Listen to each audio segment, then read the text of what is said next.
The first reference that we have to the first vision is found in Joseph Smith's diary for 1832. Now, I examined this diary on microfilm in the Church Historical Department, the Archives section, in Salt Lake City, Utah. I have with me the photocopy of the actual call slip that I had, Archives call slip. And if you ever want to know where to find it, it's MSF 312-24-18-7-2, if you really want to know.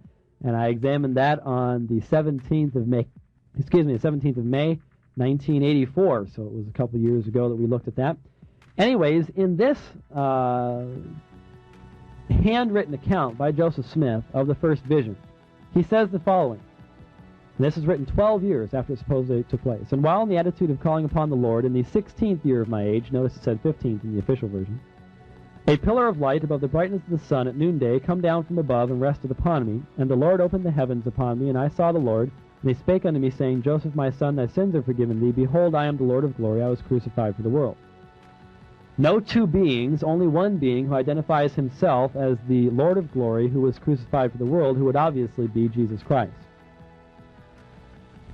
Later on in 1835, in Joseph Smith's diary under the date of November 9th, he again mentions the quote-unquote first vision, but here he does mention two personages, only this time these two personages testify that Jesus Christ is the Son of God.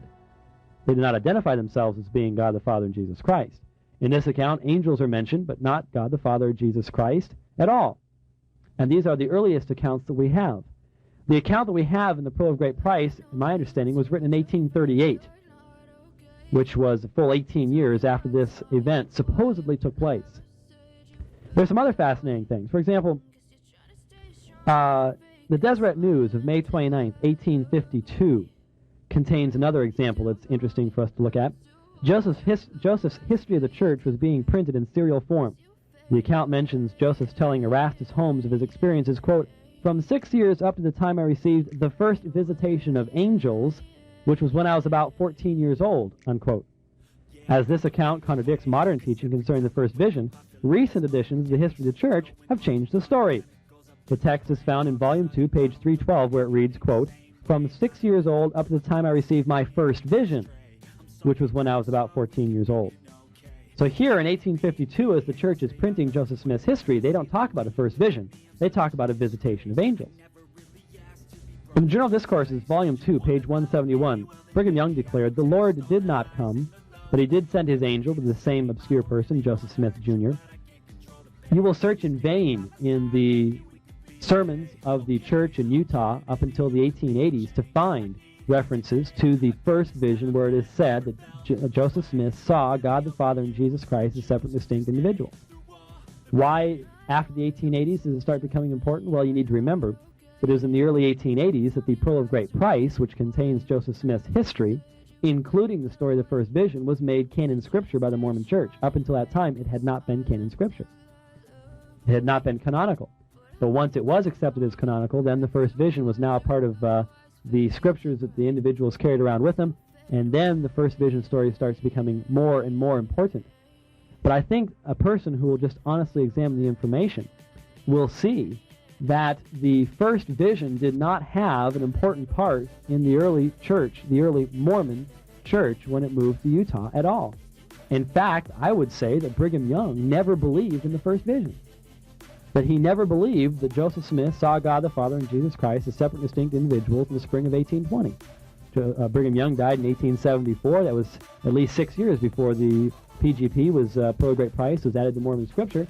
And so I do not find any sermons by Brigham Young in which he claims that this occurred. And that's a rather interesting thing. But the point is, the normal, modern Mormon individual thinks that the first vision was talked about from day one. An individual who, for example, would start with the Mormon missionary lessons and go from there, and never hear anything to the contrary, would always think that Joseph Smith immediately started telling people he had seen two gods, that he was persecuted for that. And yet when you really examine Joseph Smith, you discovered he didn't believe in two gods. Even when he wrote the Book of Mormon, he didn't believe in two gods. His polytheism evolved over time. So the whole thing is important to examine. There's much, much more information to look at. We'll be looking at after we take this brief break. We were looking at some of the teachings of the early Mormon church. I just wanted to mention one other very quickly. President George A. Smith taught that when Joseph, quote, went humbly before the Lord and inquired of him, the Lord answered his prayer and revealed to Joseph by the ministration of angels the true condition of the religious world.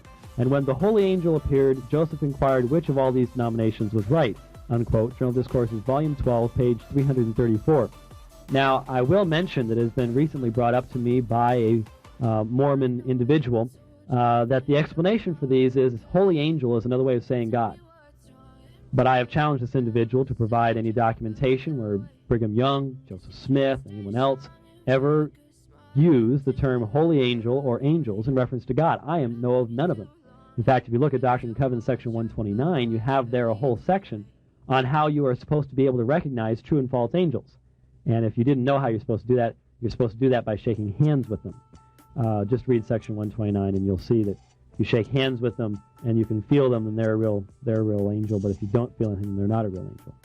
And if they're just, well, never mind. You'll just have to read it yourself. It's sort of hard to explain. Be that as it may, this seems to be a part of the history of the Mormon Church that a lot of people are not aware of. Now,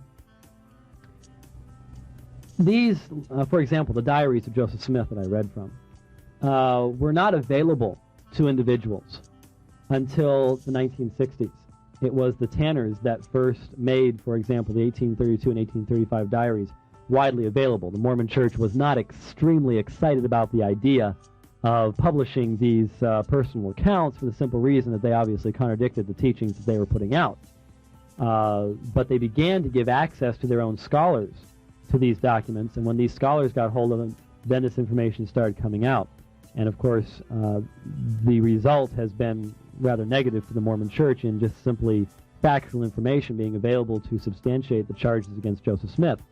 But remember that Joseph Smith claimed that this vision took place in a historical context.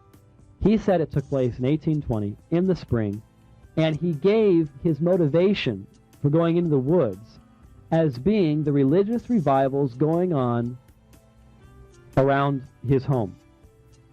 Well, in the early 1960s, the same time that these other diary accounts were starting to come out, demonstrating that there were problems with the first vision, Reverend Wesley Walters, who will be our guest next week here on the program, decided to approach the subject from a rather new and refreshing way that seemingly no one had thought